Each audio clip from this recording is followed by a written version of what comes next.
Good afternoon, everybody, and welcome to another live stream. I just happened to be going through the emails earlier because I had a couple of appointments here this morning, and all is well. I learned how to order some parts and stuff like that. But so basically, what we're going to get into today is I got some questions from some viewers, so I'm going to go through and I'm going to answer the questions. So we'll get the other screen up here. Whoops. Wrong button. There we go. Okay, question number one. If you were to buy a car right now, what would you, what would you buy if you're going to buy a car? Well, to be completely honest, there's really no cars that I would actually buy at this point in time. The only thing I would probably buy is either a Chevy Caprice that was originally fitted as a squad car. If I was to buy one, I wouldn't want it with all the lights and any of the decals on the side saying police or anything. I'd rather just have a detective's car, to be honest. Or a Crown Vic would be nice. But problem with cars is it's not really practical in this day and age. A lot of times you got people haul around or you got oxy items and or a minivan or an SUV or a truck would come in handy. A lot of times with a car, it's not really set up for hauling oxy stuff. And you can't really tow that heavy of trailers with a car. So that's and a lot of the cars now they're not designed as well as they used to be. A lot of the manufacturers are discontinuing a lot of the models. Like Chevy just discontinued the Impala. Uh, they discontinued the Cruze, and then there's another model that they discontinued. Ford, they don't make the Taurus anymore or the Focus, and I'm guessing they're going to pull the plug on the Fiesta. Dodge, the only sedan that they make is the Charger, but they just discontinued their crossover and their minivan, which honestly, that's kind of a big mistake in my opinion, because Dodge Caravan was their bread and butter, and the Chrysler Pacifica is way too expensive in my honest opinion. So, and even though that they brought the Voyager back, it's just too overloaded with electronics and sensors and computers. And I grew up in the era with cars like the generation like the K cars and Neon, the Plymouth Claims and Dodge Spirits and Dynasties and Grand Caravans and Stratuses and Intrepids and LeBarons and all. Or sure they had some electronics on, but it's not like now where every car has GPSs built in, backup cameras. The thing I really don't care about modern cars is that start and stop technology, where you roll to a stoplight and your car turns off, and that. I understand they're trying to conserve gas and that, but when you're stopping and starting your car that often, and you're turning the engine on and off that frequently, that's actually harder on your engine than it is just leave it running. But then again, sitting and idling a car for several hours at a time doesn't really do much, isn't justifiable for a car either. But usually, a lot of times in the police force, a lot of times they sit and idle their cars several hours at a time waiting for speeders or waiting for law-breaking citizens. So it's unfortunately it's part of their job. And even though that a lot of police departments they try to take care of their vehicles, or fire departments or municipalities, they try to keep after their vehicles the best they can. And majority of departments they have a vehicle program that they maintain. But enough said about automobiles. And okay, next question.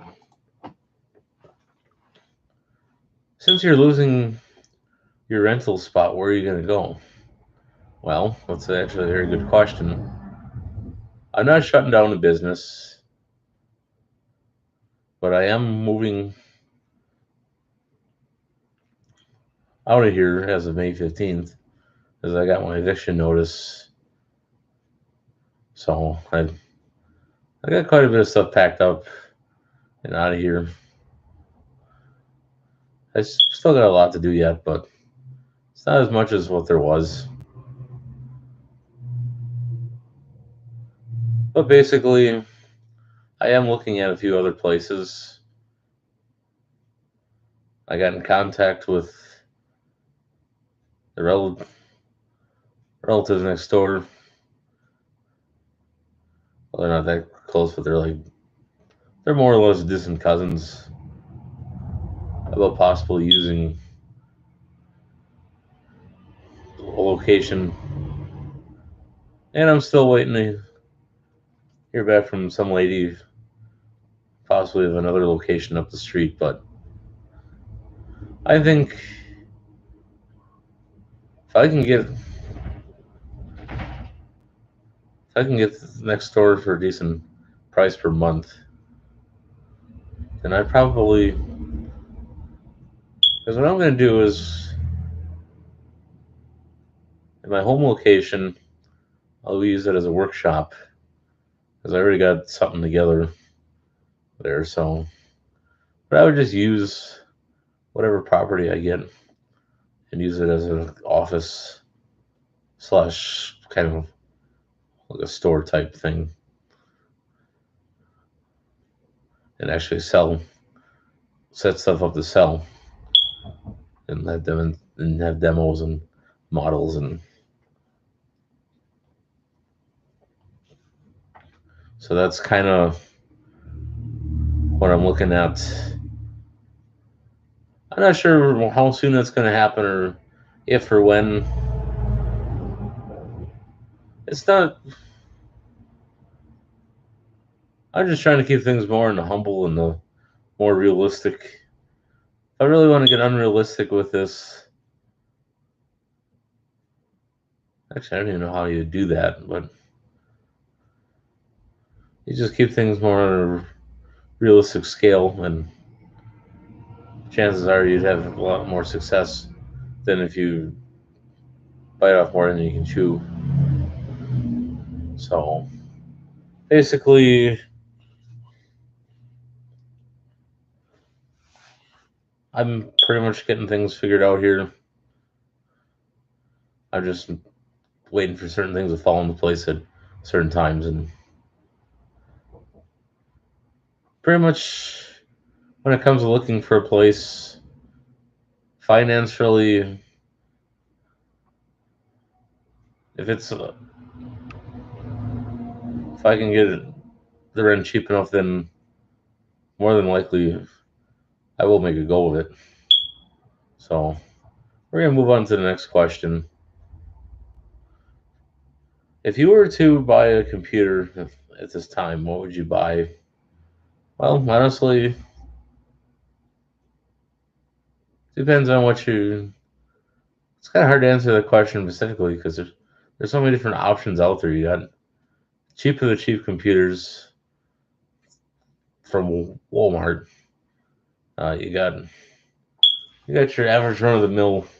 You got home PCs. You got gaming PCs. You got multimedia PCs. You got office computers. So it depends on what you're going to be doing.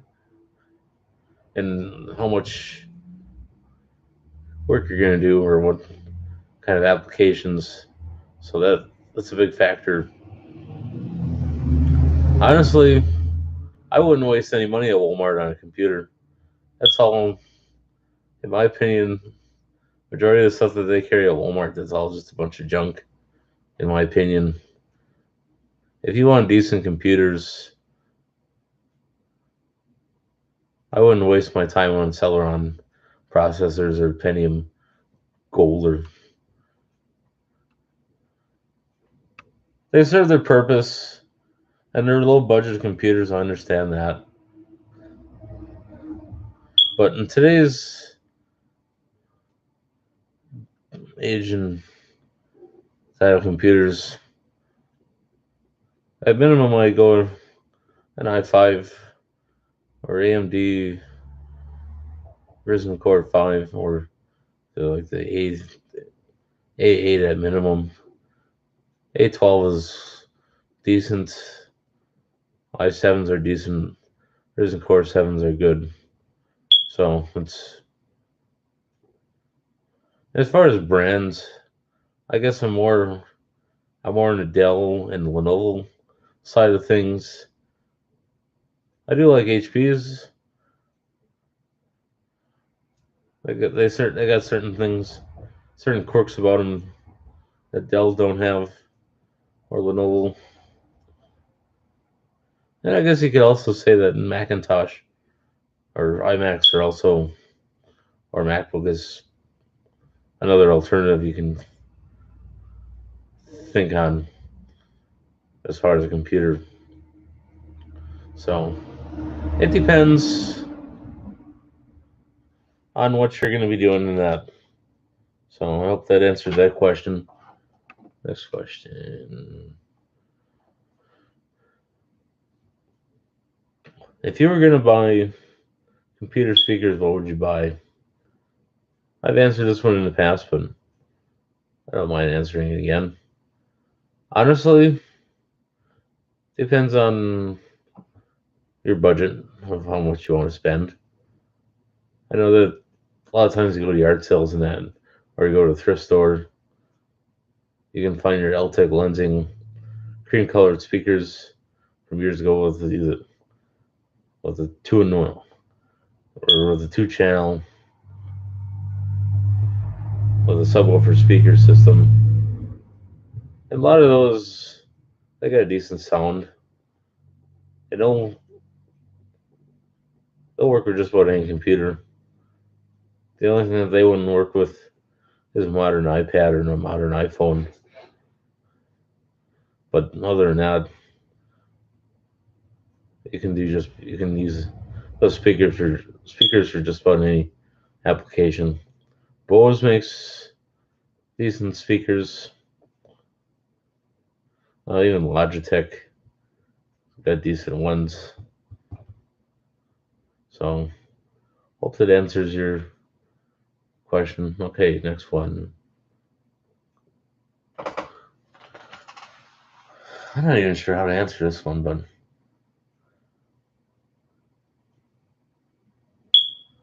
okay, I'm gonna come back to that one. So as far as questions, we pretty much answered majority of them. I have to do some research on that last one, but as soon as I get my research in, I'll come back on and make another